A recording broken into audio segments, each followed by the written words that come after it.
It's game week here on Ref the District. The NFL season is finally here. We got a game this Sunday at FedEx, 1 p.m. against the Cardinals. Be there. I'm hyped. I hope you're hyped. And this is the Daily Commanders update for 4 September. Let's go!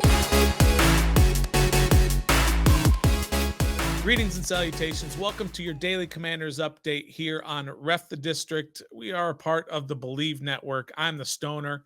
I got a little hype there at the opening. My apologies. I'm just really excited about it being game week. If you like what you see, or if you're a big follower of the show, make sure you hit that like button. And if not, hit that subscribe button and hit the notification so you know when we're posting stuff. We got a few things to talk about here. Of course, it's game week. How can you not be excited about that? We've got a game coming up on Sunday. So we're going to get you a little inside look at what this week is going to look like.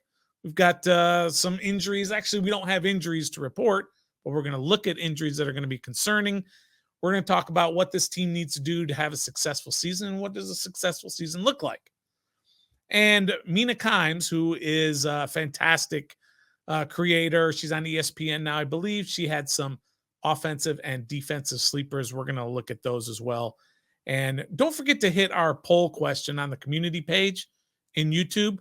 We've got a poll there asking about, pretty simple. We're ready for the season. What do you think the win total is going to be? So make sure you check out the poll and then make a comment if you want to add what it's going to look like to get to those numbers that you predict. All right, let's get right to it. It's game week. What do we got going on? Of course, today is Labor Day, September 4th, right? No practice or anything. They haven't practiced since last Thursday, Friday, Saturday, Sunday, Monday off. Good for them. But now coming this week, Tuesday, got to get right at it. Normally, Tuesday's a day off during a regular NFL week. But because they had off today, Tuesday, they're going to be right back at work. And what should we expect? Tuesday's going to be a big practice. They're going to start their install for Arizona. They're going to start putting the game plan together on Tuesday. Wednesday is when the team is required to submit their first injury report. What is that injury report going to look like for Washington? Very interesting, right? We have to be concerned about the biggest question on defense is Chase Young. Is Chase going to be ready? Is Chase going to play? What's his status going to be on Wednesday? Is he going to practice? Is he going to be questionable for the game?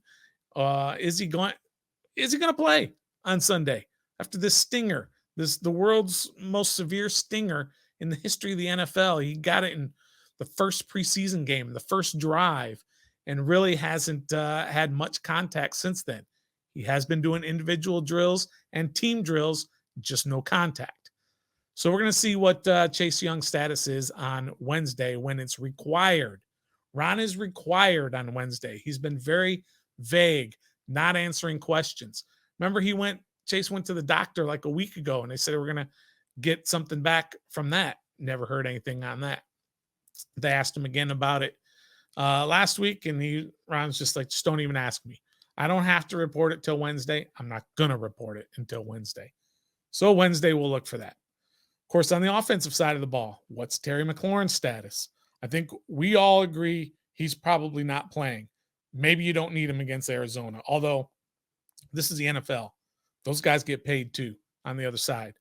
So we'll see what Terry's status is. And then guys who are just nicked up, the guys like Logan Thomas. Charles Leno missed a bunch of practices. What about Kendall Fuller, who missed some practices? So it's just going to be guys like that, what their injury status is on Wednesday. Thursday, Friday, install, practice. They're going to put their game plans together, practice all those plays, and get ready.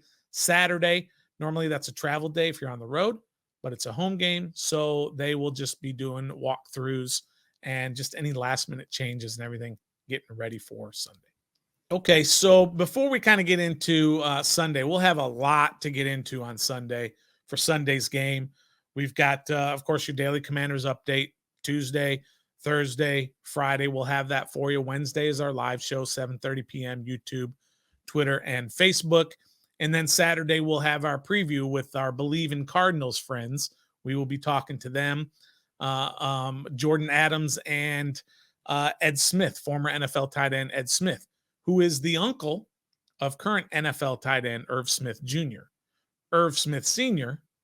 is Ed Smith's brother. So Easy's going to join us and his buddy Javon Adams on the Believing Cardinals Network on Saturday. So we'll give you the whole breakdown on that game there on Saturday. So check in with us. But what is it going to take for this team to be successful?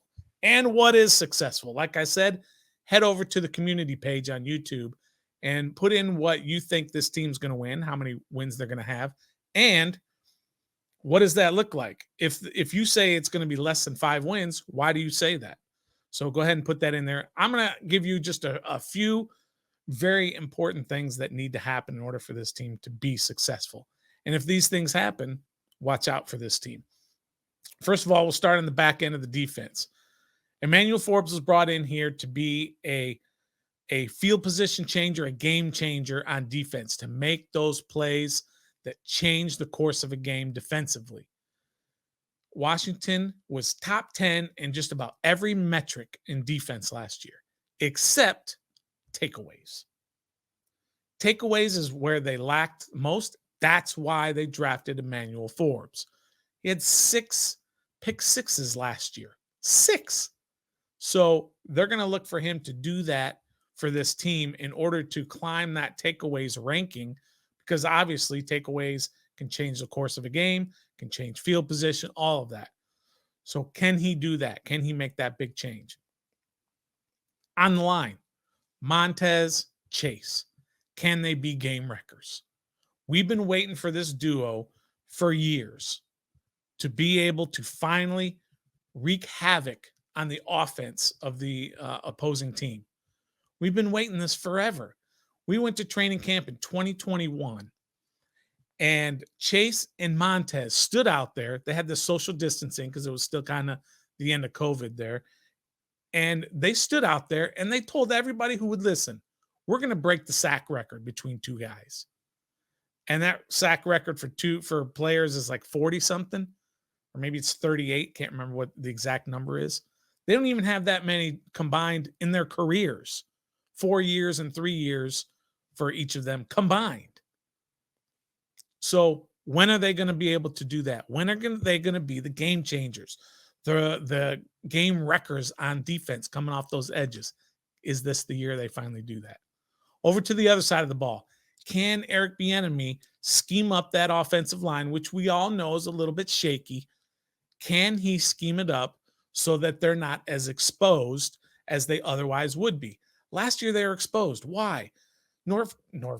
Scott Turner kept calling all these long, drawn-out routes where Taylor Heineke's taking 5-7-step drops. Can't do that with this offensive line. So what is Eric Bieniemy going to do to scheme that up?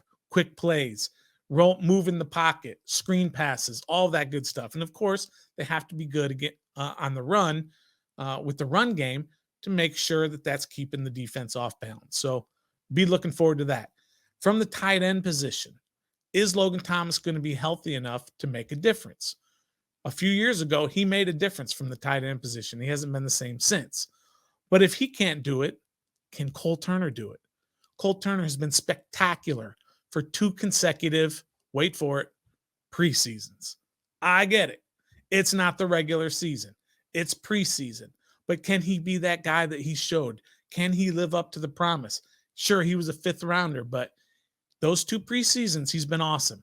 Can he be the guy that Sam Howell needs to bail him out on occasions? Hopefully that's the case.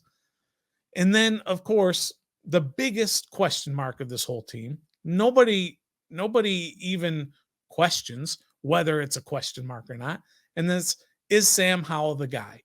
Can he continue this rise that he's had? He was an afterthought as a 5th round pick last year. There was no let's draft our future here in the 5th round. It was a flyer. We all know that. Maybe they got lucky with that. Maybe they knew what they were doing this whole time, but he sat there for the entire season behind Carson Wentz and Taylor Heineke. The team just forgot about him. And until it was time for him to play. And all he's done when he's been out on the field is impress. Sure, Most of it's been preseason, but every preseason game he's impressed. His one regular season game, he made some impressive throws. He wasn't super impressive, but he wasn't like overwhelmed. And so all he's done in training camp is get better and better and better. And the beat reporters see it. The assistant coaches, they see it. Everybody sees it. Can he be the guy? And so those are the biggest question marks. Of course, number one being Sam Howell. If all of these things can come together, this team has a chance to do something special. So keep an eye out for that. Last thing I want to touch on here before we go and get ready for an awesome week of football is Mina Kimes here had a couple of tweets that she put out there, and a video, of course, where she is saying this is her all underrated team on offense. And on offense, she's got Jahan Dotson as an all underrated player. I think we all, as Washington fans, we agree. If you're not a Washington fan, you probably don't rate Jahan Dotson very high. That would be a mistake. Jahan Dotson is the real deal. He's one of the best route runners you'll ever see. He's got tremendous hands. He's quick. He's fast. He's got it all. And with Terry possibly missing a game or two, he's going to need to step up, and Sam's going to need to find him. So that's pretty cool that he's on her underrated offense. And then defensively, Mina's got 3 Commanders on her all underrated defense. Montez Sweat. Look, Montez Sweat doesn't have the big sack numbers and everything, but we all know Montez Sweat is a quality football player. He reminds me very much in terms of what he can do of Preston Smith from a few years ago. We just kind of let Preston Smith go, and he's done some good things in Green Bay, made himself a lot of money too, which I expect that's what's going to happen with Montez Sweat as well. But he is very underrated. He's a very good edge rusher, defensive end. And then she's also got Cam Curl and Darrick Forrest, both of them, the 2 safeties. If you ever listen to this show, this is a Cam Curl stan account. We love Cam Curl, everything that he does. So for him to be on on her all underrated defense, that's pretty awesome because we think he's underrated. He's going to get paid. Trust me. I don't know if it's going to be now. I have a feeling it's going to be very soon, but he's going to get paid. And then Darrick Forrest, who was I always forget what round he was picked in. 5th round from a couple years ago. Maybe 4th round. He was a later round pick, and he's turned into a stud at the safety position. We haven't had these kind of tandem safeties here in Washington in a long time. So good to have them here.